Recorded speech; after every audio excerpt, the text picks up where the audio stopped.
Hello, everybody. Thank you. Thank you. Thank you, everybody. All right, everybody, go ahead and have a seat. How's everybody doing today? How about Tim Spicer?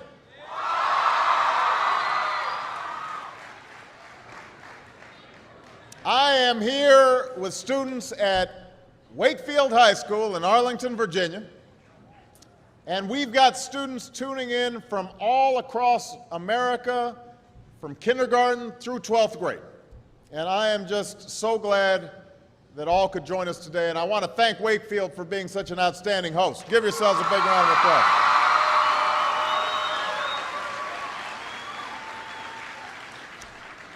Now, I know that for many of you, today is the first day of school. And for those of you in kindergarten or starting middle or high school, it's your first day in a new school, so it's understandable if you're a little nervous. I imagine there's some seniors out there who are feeling pretty good right now, with just one more year to go. And no matter what grade you're in, some of you are probably wishing it were still summer, and you could have stayed in bed just a little bit longer this morning. I know that feeling. When I was young, my family lived overseas. I lived in Indonesia for a few years. And my mother, she didn't have the money to send me where all the American kids went to school.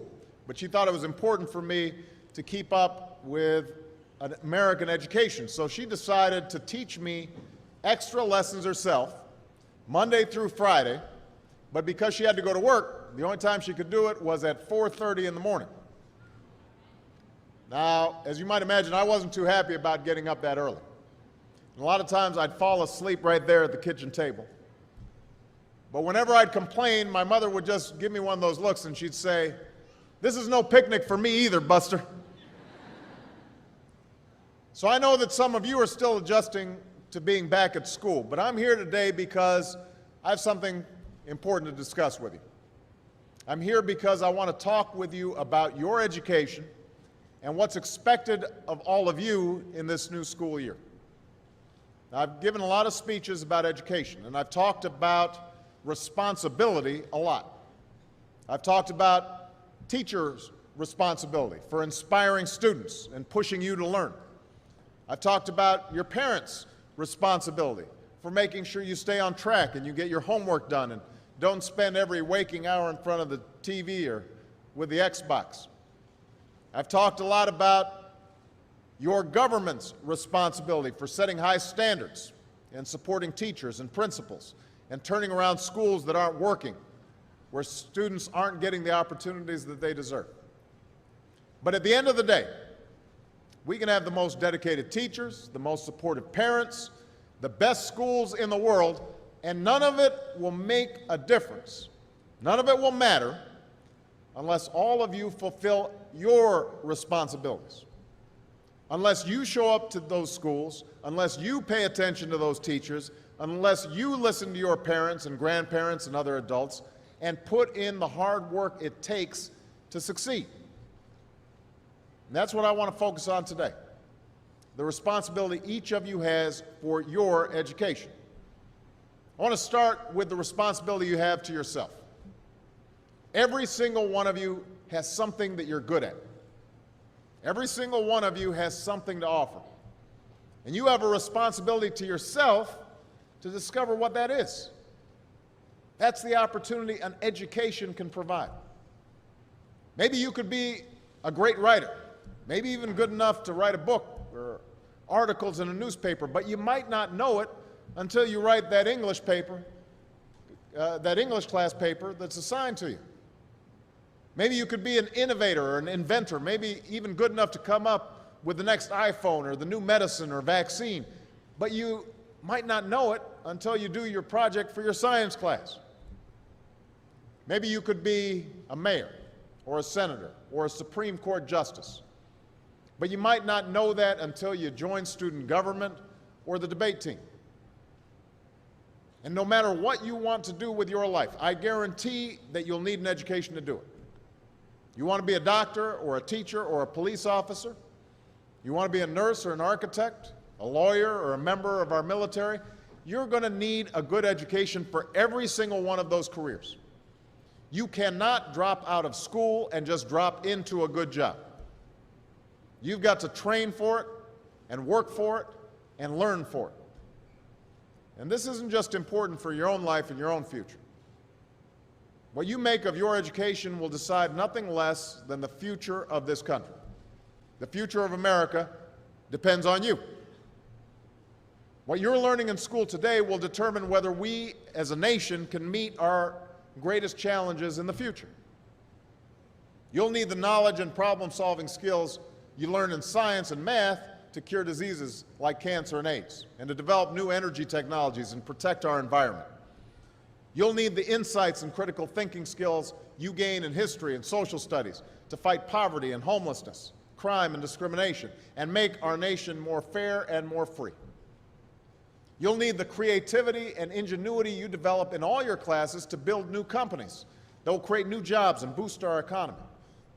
We need every single one of you to develop your talents and your skills and your intellect so you can help us old folks solve our most difficult problems. If you don't do that, if you quit on school, you're not just quitting on yourself, you're quitting on your country. Now, I know it's not always easy to do well in school. I know a lot of you have challenges in your lives right now that can make it hard to focus on your schoolwork. I get it. I know what it's like. My father left my family when I was 2 years old, and I was raised by a single mom who had to work and who struggled at times to pay the bills and wasn't always able to give us the things that other kids had. There were times when I missed having a father in my life. There were times when I was lonely and I felt like I didn't fit in. So I wasn't always as focused as I should have been on school, and I did some things that I'm not proud of, and I got in more trouble than I should have. And my life could have easily taken a turn for the worse. But I was lucky. I got a lot of second chances, and I had the opportunity to go to college and law school and follow my dreams. My wife, our First Lady, Michelle Obama, she has a similar story. Neither of her parents had gone to college, and they didn't have a lot of money. But they worked hard, and she worked hard so that she could go to the best schools in this country.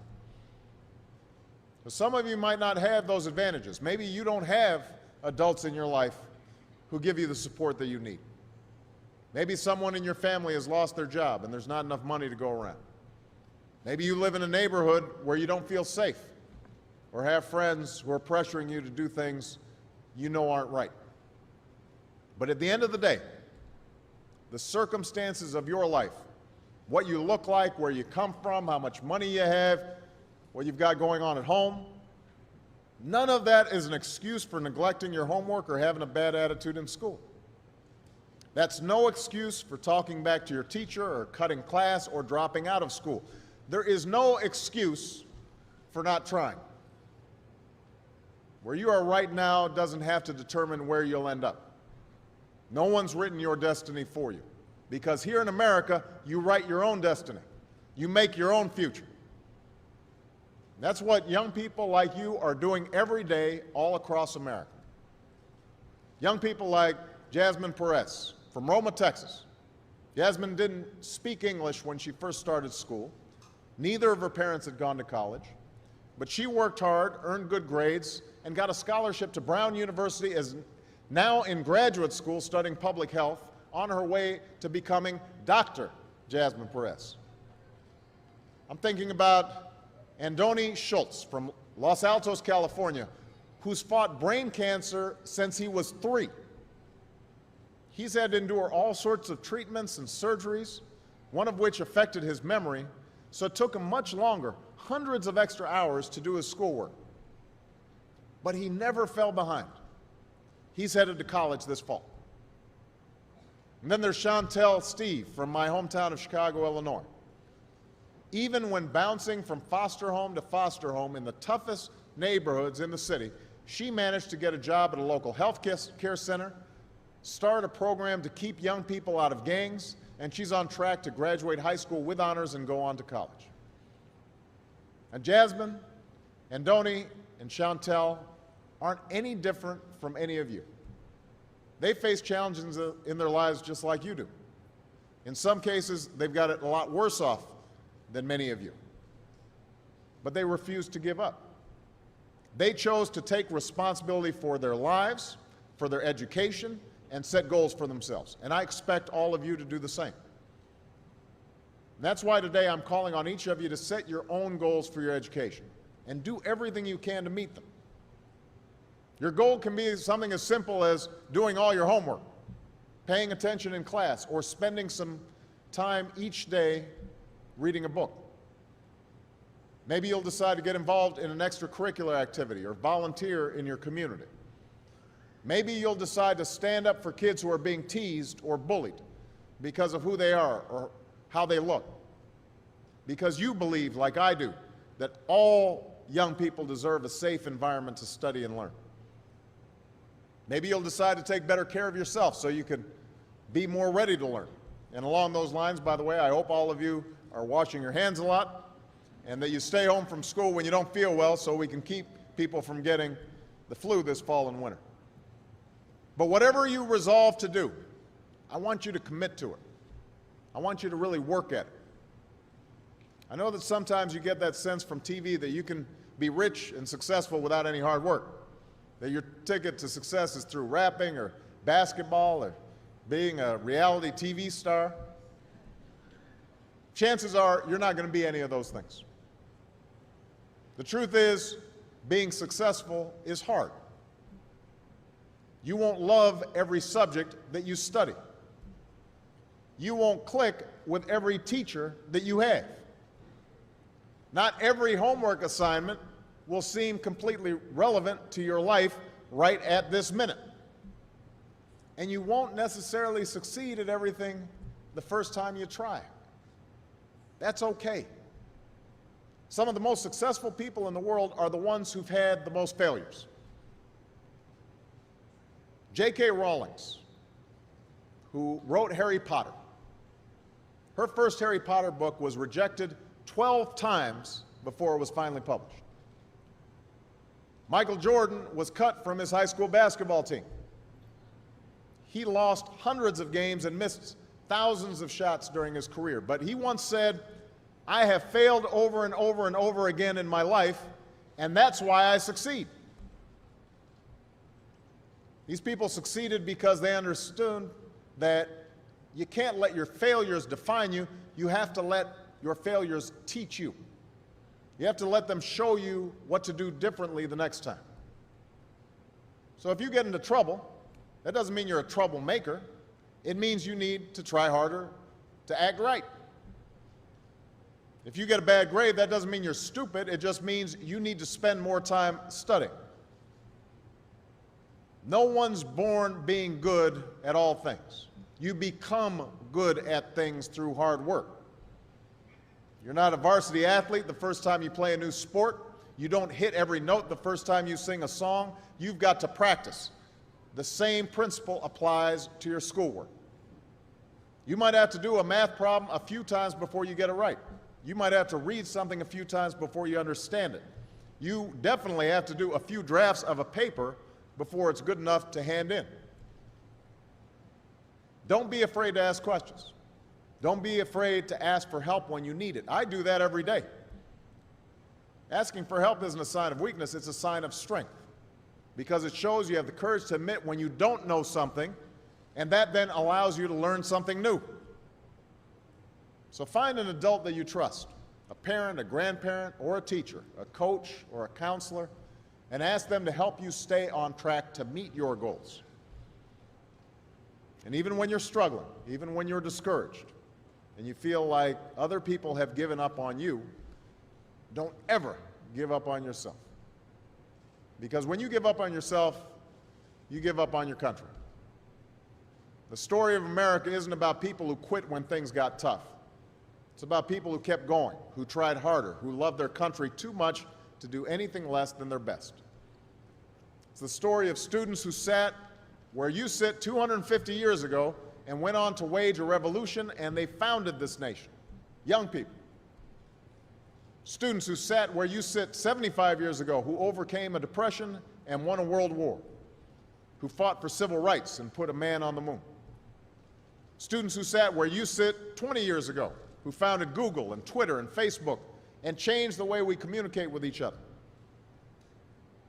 So today, I want to ask all of you, what's your contribution going to be? What problems are you going to solve? What discoveries will you make? What will a president who comes here in 20 or 50 or 100 years say about what all of you did for this country? You know, your families, your teachers, and I are doing everything we can to make sure you have the education you need to answer these questions.